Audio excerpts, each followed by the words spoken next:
Hai, kamu para penikmat podcast. Pengen bikin podcastmu lebih hidup? First Story punya jawabannya. Dengan berbagai tools canggih seperti F-Link, halaman web gratis buat podcastmu, dan banyak lagi yang bikin podcastmu makin wow. Plus, First Story Ads bisa kasih kamu cuan dari setiap place di podcastmu. Gak ragu lagi, yuk join di firststory.me. Sekali lagi, klik di firststory.me dan jadi bagian dari revolusi podcast di Indonesia.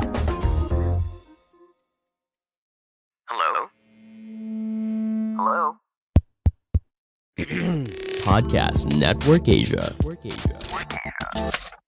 Lisir wangi, seliramu tuh makin sirno. Ojo tangi kanmu guling, awas jo ngetoro. Aku lagi bang, wingo. Yen setan kang tak utusi, dudu sembarang, ojo lali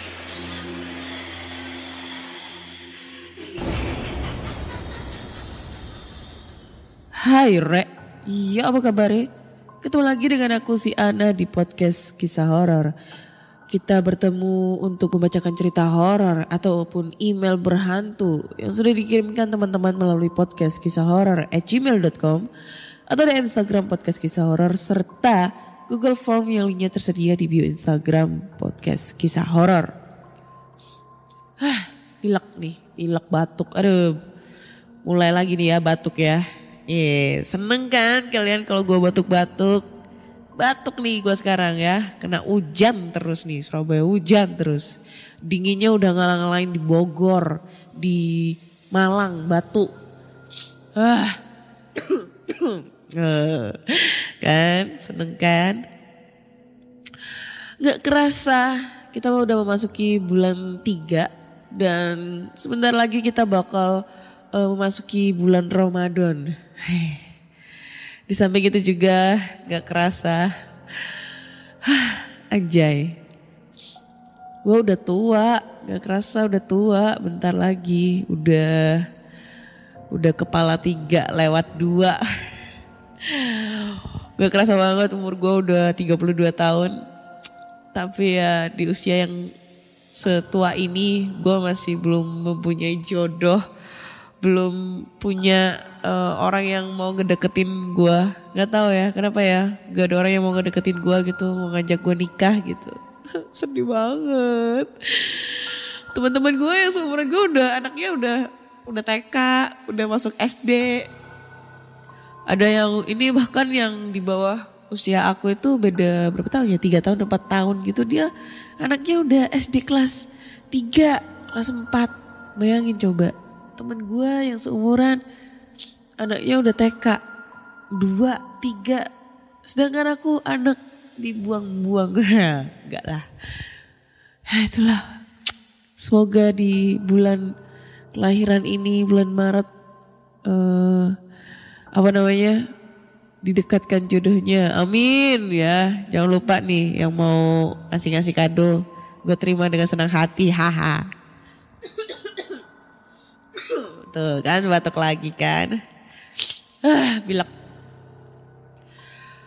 Oke, tanpa basa-basi lagi mari kita bacakan cerita horor yang udah masuk nih. Yang udah masuk di email dan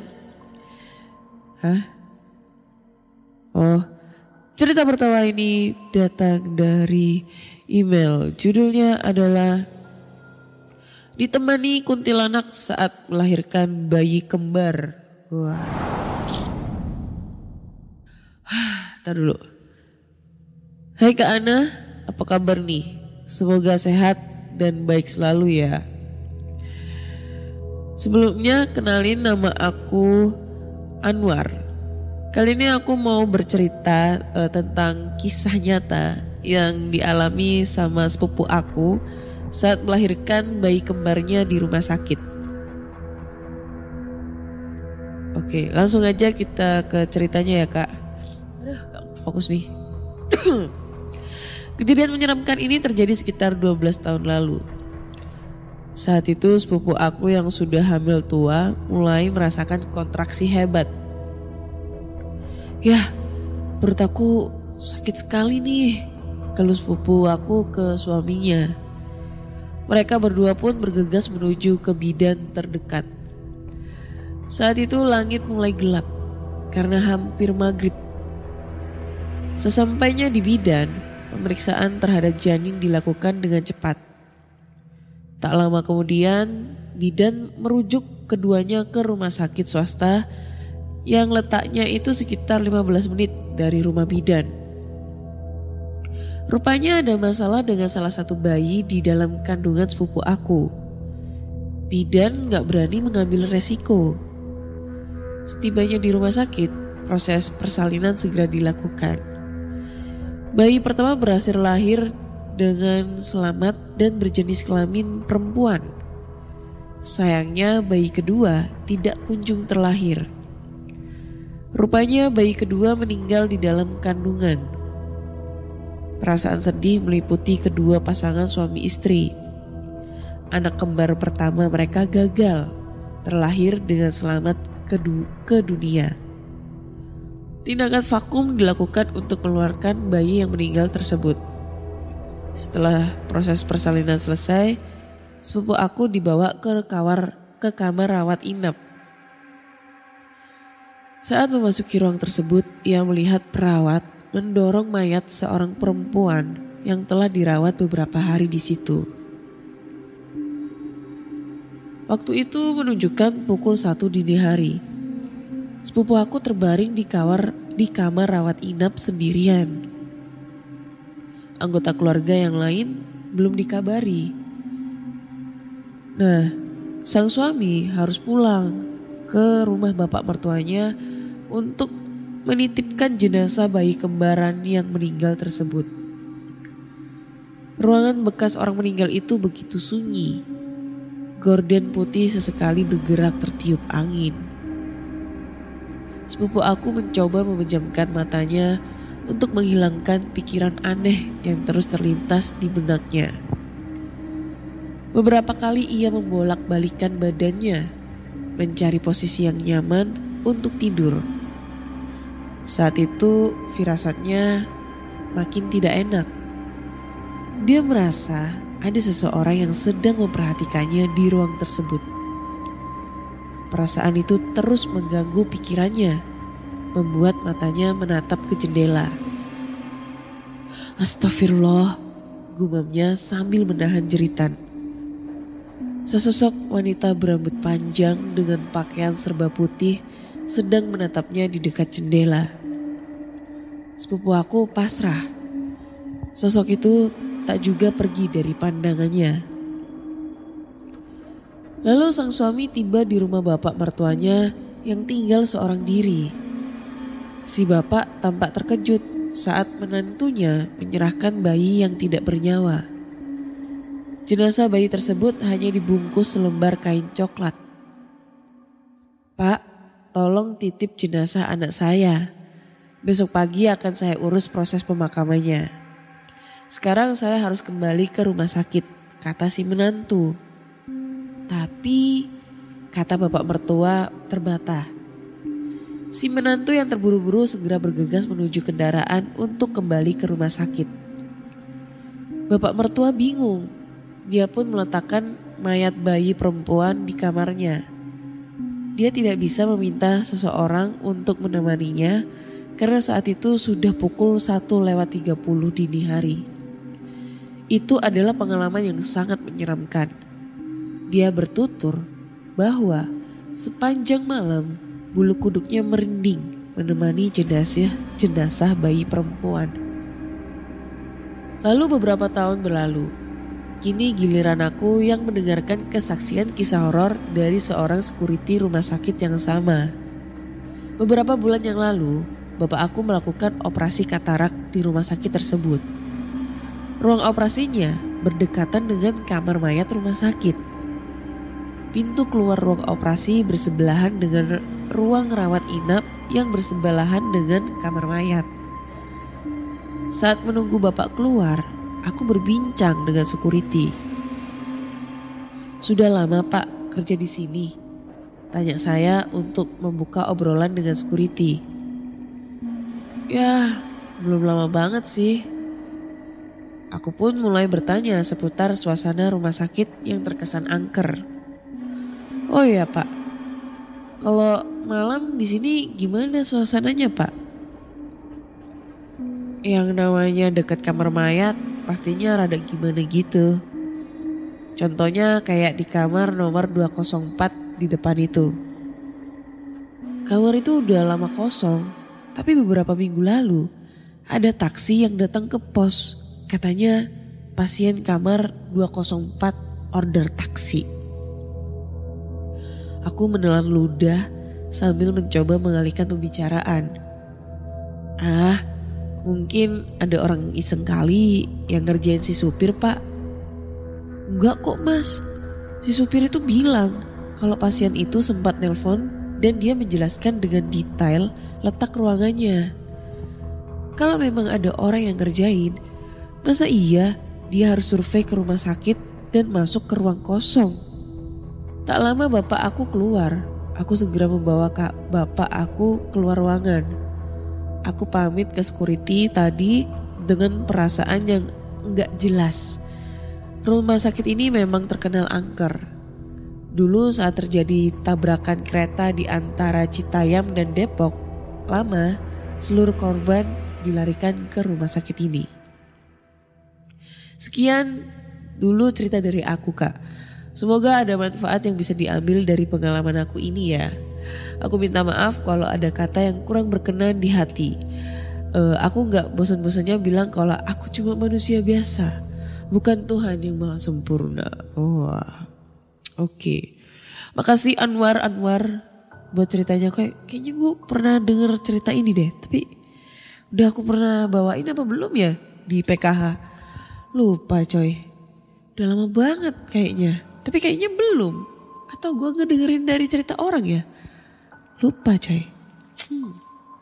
Nih buat temen-temen nih cluenya ya. Ini rumah sakit yang pernah menampung korban kecelakaan kereta Citayam dan Depok Lama ya. Nah itu pasti tahu nih rumah sakit apaan. Nah kalau misalnya kalian tahu nih rumah sakit apa dan kalian pernah punya pengalaman hal yang serupa di rumah sakit tersebut, bisa tuh kirim-kirim cerita ke podcast kisah horor ya. Lagian nih ya, cerita tentang pengalaman rumah sakit itu gak habis-habisnya. Gue gak pernah bilang ini halu atau mungkin ini rekayasa. Gue gak mau bilang karena emang rumah sakit itu identik dengan horor ya, dengan mistis. Kenapa bisa gue bilang identik dengan horor dan mistisnya?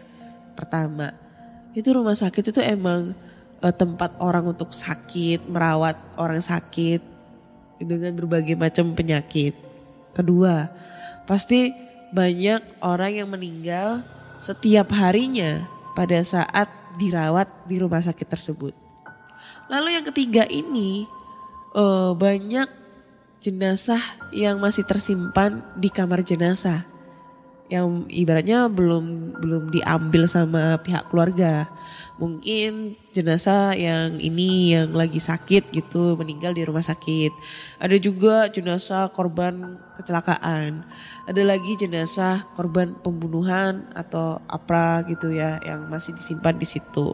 Atau mungkin dari pengalaman yang pernah aku ceritain dulu itu jenazah yang memang ini jenazahnya tidak ada keluarga atau yang biasa disebut Mr. X. Ini biasanya jenazah ini itu pemulung atau mungkin pengamen yang mungkin tidak punya keluarga, sanak keluarga di sana, dan biasanya jenazah yang tidak teridentifikasi itu dibuat praktek untuk dokter-dokter muda itu ya. Kayak gitu sih. Sebenarnya sih serem ya kalau misalnya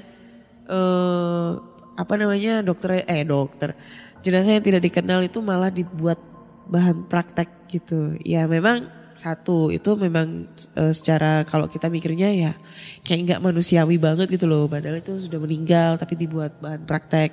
Tapi sisi positifnya itu mereka itu jadi belajar gitu. Belajar gimana caranya untuk membedah atau mungkin mencari suatu sumber penyakit di dalam tubuh.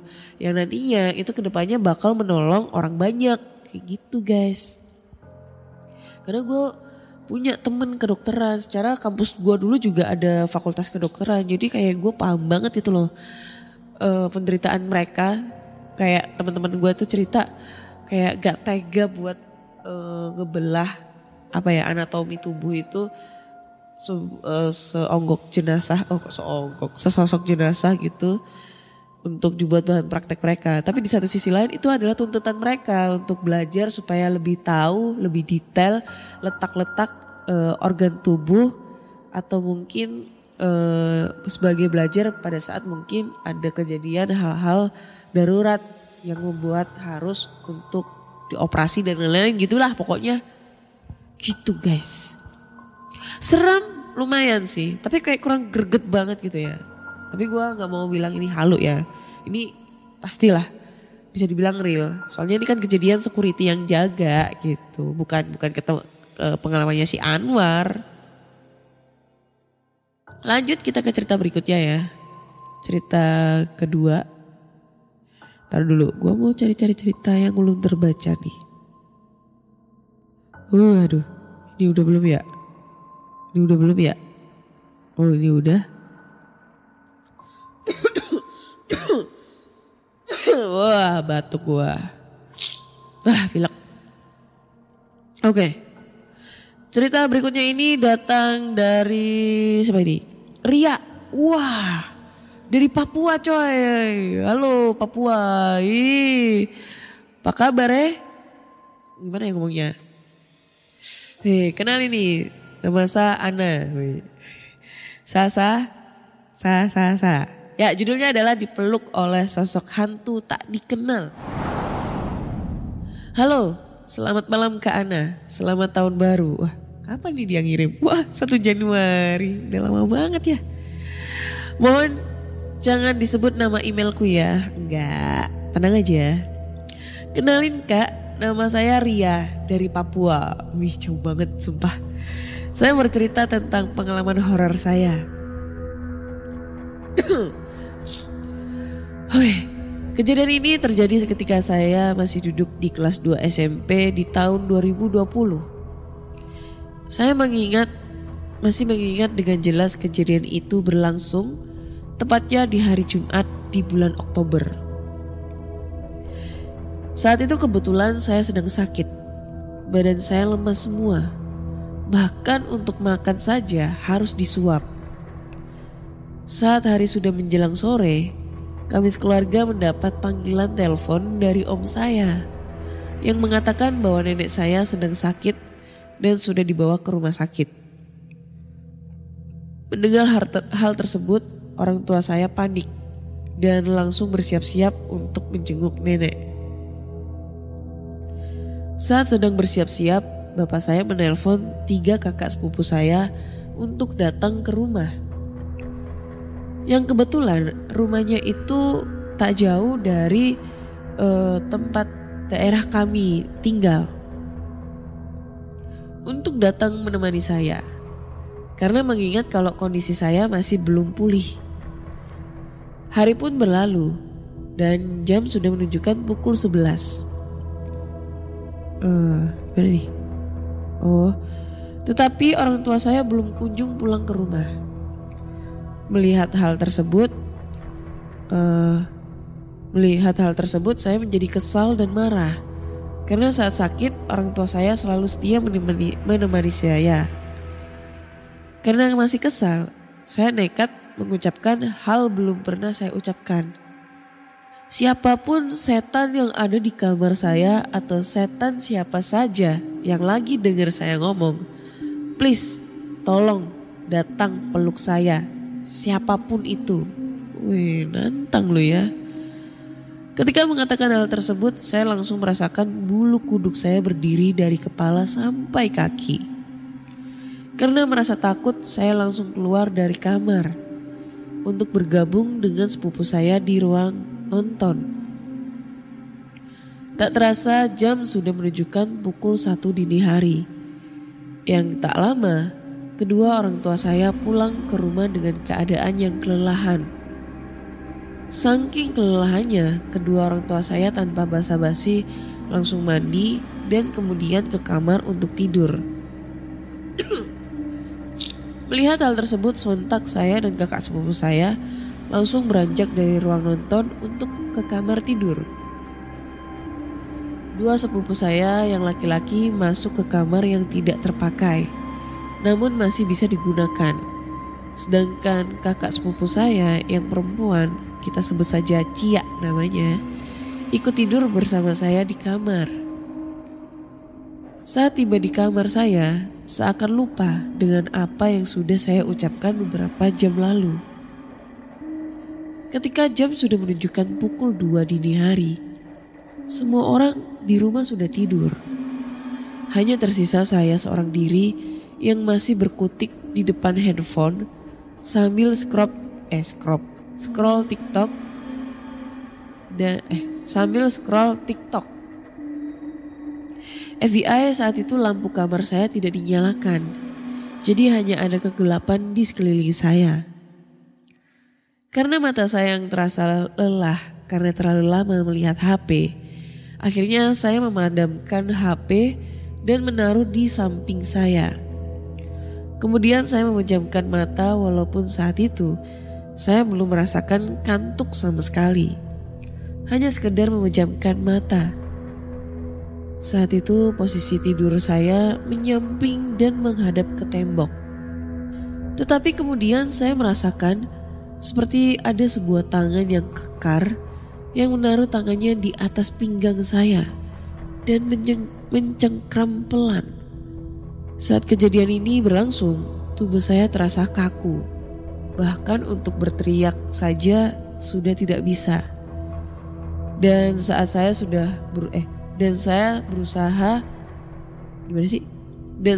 berusaha untuk membuka mata, yang saya lihat hanya background hitam bergaris kuning.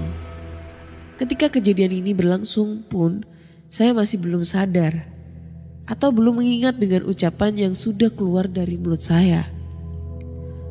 Tangan tersebut mencengkram pinggang saya dan saya merasa tangannya semakin panjang dan tangannya langsung bersentuhan dengan perut saya. Wah, pikiran saya sudah mulai kacau ini ya. Tar dulu. Mencengkram perut, bersentuhan ini ya. Pokoknya gak grepe-grepe aja itu setan. Tak hanya itu saja, saya dapat merasakan kepala sosok tersebut yang berada tepat di belakang leher. Saya juga dapat merasakan tekstur rambutnya yang kasar dari sosok tersebut.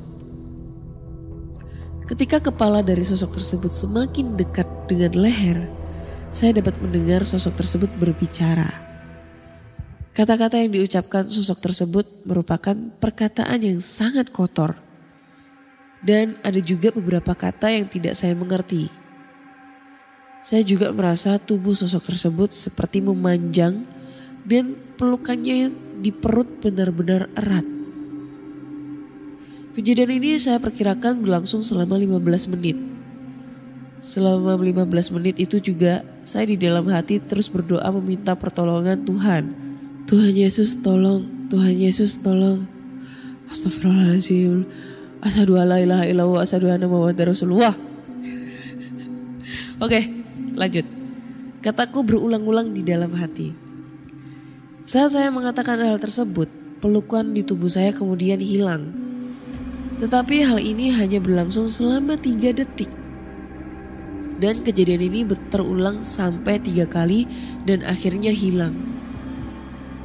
Ketika sosok itu hilang, secara tiba-tiba saya langsung terbangun dan terduduk di tempat tidur.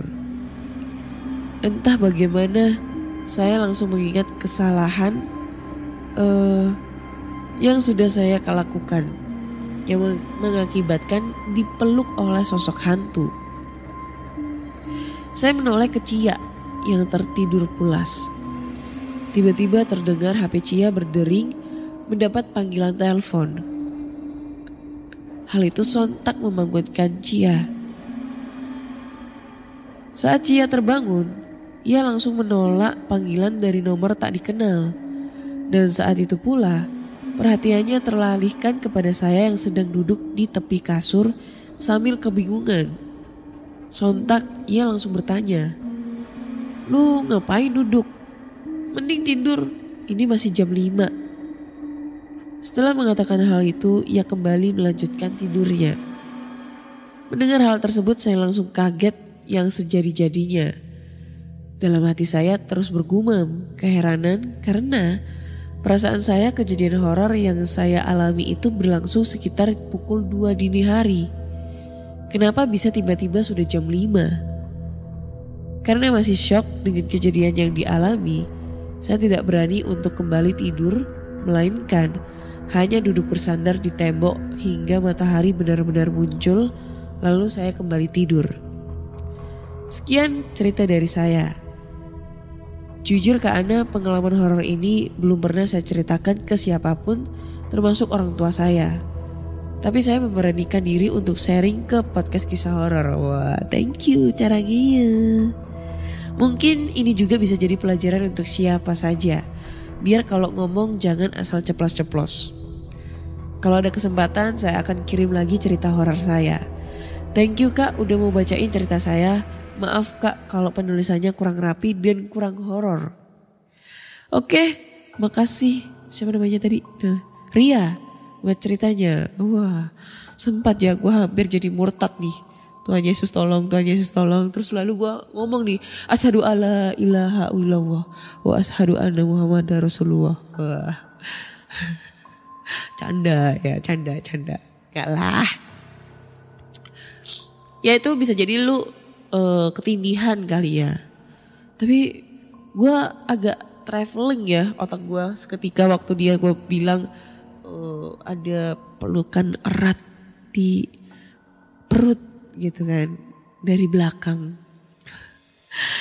Travelingnya ini kenapa ya? Gue teringat gue waktu gak bisa dibayangin dah. Gak usah. Ternyata kesannya porno nih. Kok jadi kangen Rio nih? Anjay. Gak, tanda. Ya itulah pokoknya traveling banget nih otak gue. Tapi ya, udahlah. Pokoknya gitu deh. Terus dari cerita ini juga kita bisa ambil hikmahnya nih. Gak usah nantang-nantang nih kalau lu lagi kesel. Terus habis itu nantang-nantang makhluk halus yang ada di rumah lu. Walaupun aku sendiri tuh belum pernah terjadi sesuatu hal yang tidak diinginkan pada saat gue nantang seperti itu. Karena dulu pernah gue di channel YouTube aku dulu itu waktu explore di mana ya dulu ya, gue lupa. Di mana ya? Di pabrik atau di mana gitu gue lupa. Itu gue pernah ngomong gini. Kalau emang kalian ada, coba tunjukin. Kalau emang nggak ada ya udah, nggak usah apa ya, nggak usah sok-sok ngelempar atau apalah. Kalau emang kalian ada, tunjukin sosok kalian kayak gitu. Gue pernah nonton kayak gitu sih, tapi nggak kayak hadir,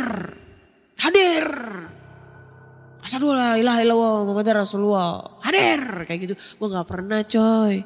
Gue cuma bilang kalau emang kalian ada tunjukin dah. Muka kalian atau sosok kalian di depan gue. Tapi kalau memang gak ada, gak usah nunjukin dengan cara ngelempar atau mungkin dengan suara-suara benda jatuh. Gue paling gak seneng. Mending pada saat itu suara-suara ketawa atau suara nangis. Kalau enggak tunjukin sosok gitu doang. Cuma pada saat gue ngomong kayak gitu gak ada apa-apa. Paling cuma kayak ngerasa merinding. Abis itu udah. Terus kayak ada suara kayak benda digeser atau mungkin suara kayak batu dilempar. Itu pernah tuh kalau batu dilempar. Itu gak salah waktu gua explore di mana ya? Di kos-kosan. kos-kosan angker di Malang. Nah itu pada saat gue explore di area belakang itu kayak ada kerikil gitu kelempar di ini dari genteng gitu terus jatuh dan itu ada kerikilnya kecil gitu. Sama di mana ya? Gue lupa. Oh di rumah ini, rumah pembantaian di Gagel. Nah itu juga pernah ada suara kayak suara pintu tiba-tiba ketutup. Terus habis itu suara apa lagi ya? Gue lupa itu. Kayak gitu cuma suara-suara benda doang. Gak pernah suara kayak suara kuntilanak. Kalau suara kuntilanak pernah sih di rumah sendiri di kamar waktu dulu gue pernah cerita. Tapi kan itu posisinya gue gak nantang. Gue gak ngasih ngomong kalian hadir deh kalau emang kalian ada di kamar gue gitu. Enggak. Tapi karena mungkin efek gue ngebacain cerita horor kali ya. Jadinya mereka kayak merasa terpanggil gitu. Tapi kalau emang kalian penasaran nih tentang adanya hantu gitu ya. Sebagai gue seorang yang skeptis banget gitu. Kalian bisa langsung aja nih praktekin seperti yang kayak Ria ini. Dengan cara kalau emang kalian, ya udah gue tantang ya sekarang ya. Kalau kalian emang ada nih di kamar gua, kalian bisa hadir deh. Terserah. Mau dalam bentuk apapun. Hadir. Kok hadir? Datang dah. Gitu.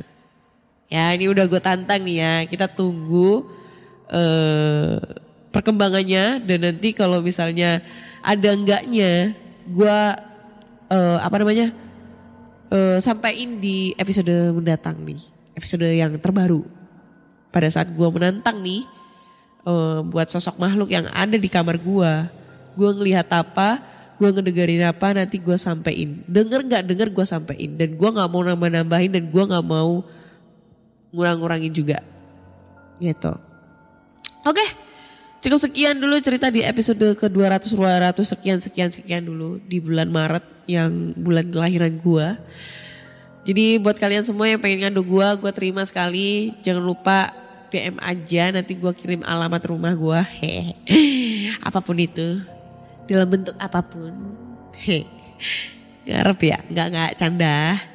Terus kalian jangan lupa dengerin juga podcast kisah horor di Spotify, Google Podcast, Apple Podcast, Noise, Bogo. Lalu dengan di Reso atau di platform podcast kesayangan kalian ya. Jangan lupa tinggalin komentar kalian di episode terbaru karena nantinya akan aku baca ini. Komentar-komentar kalian. Dan jangan lupa kasih rating bintang 5 dan follow semua ya. Podcast kisah horor di semua platform. Kalau kasih rating bintang 5 cukup di Spotify ya. Karena dari situ gue bisa bersemangat nih untuk membacakan cerita horor yang sudah kalian kirim. Memberikan asupan horor untuk kalian semua ya. Dan jangan lupa nih, karena bentar lagi hari Jumat. Jadi podcast terbaru dari gue sama Mr. Popo. Ada mereka di sekitar kita bakal tayang nih. Jangan lupa dengerin, kasih rating bintang 5 dan follow juga di Spotify. Dan platform podcast kesayangan kalian. Karena di Noise, Pogo dan lain-lain gak ada coy. Ya cuma di Spotify, Google Podcast, Apple Podcast, Amazon dan platform podcast kesayangan kalian. Akhir kata saya Ana undur diri dan terima kasih sudah mendengarkan podcast kisah horor. Bye-bye.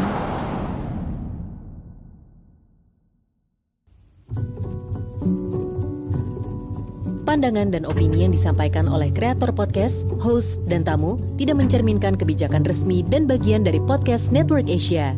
Setiap konten yang disampaikan mereka di dalam podcast adalah opini mereka sendiri dan tidak bermaksud untuk merugikan agama, grup etnik, perkumpulan, organisasi, perusahaan, perorangan, atau siapapun dan apapun.